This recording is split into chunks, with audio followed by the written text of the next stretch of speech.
likurang bahagi ng building malinis na. Nilinis na, wala na mga damo. Ayan,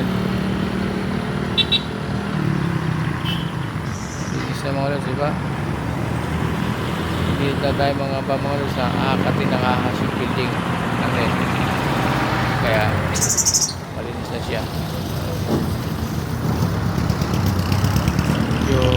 Paano yung panahon natin.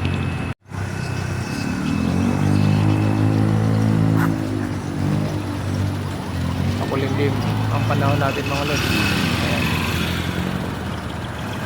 Ayan.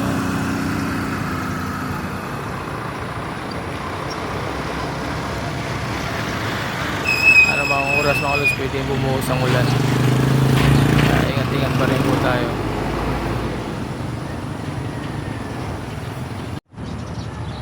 Ayan, malinis na mga lods. So, dati kasi puro damo ito mga lods, mahabang damo na nakapalibot ng building na yan. Ayan.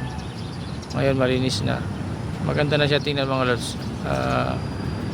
Hindi na tayo nangangamba na mamaya biglang mayroong aakit na ahas sa building mga lods. Kaya yan,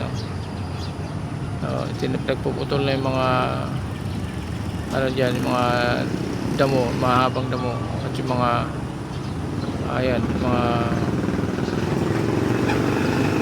nakaharang sa ating building mga lods. So, ayan, malinis na siya, likurang bahagi mga lods sa ating building. Ayan, okay. Ayan na siya. Ayan,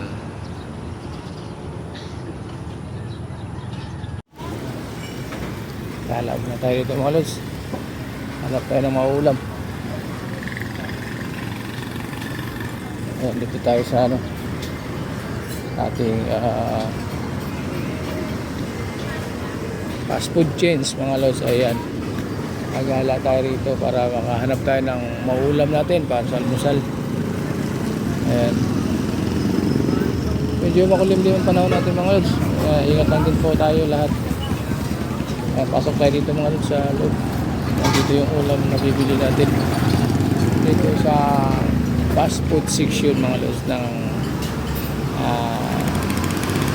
Carmona ito mga lods.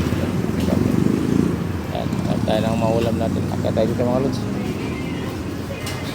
Ayan, marami nang kumakain mga lods. Tayo naman ang bibili ng ulam dito. Ano ang ulam natin? Ayan, meron silang munggo, pansit, nagyan, pegrito.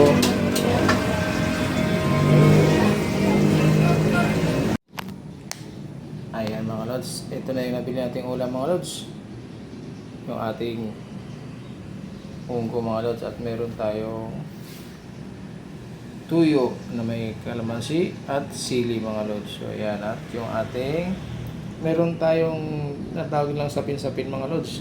Ayan ano yan, balit pang dessert natin yung mga lods. At yung itong ating prito. Ayan, yung ating prito mga lods ay sausaw natin sa ating tuyo. Ayan. Ayan. Yan ang ating nabili ngayon mga lods sa almusal natin. Ayan. Okay. And okay. So ayan. At para mga lods, samahan nyo ako. Tayo ay mag-agahan na para good. Tara. Kain po tayo.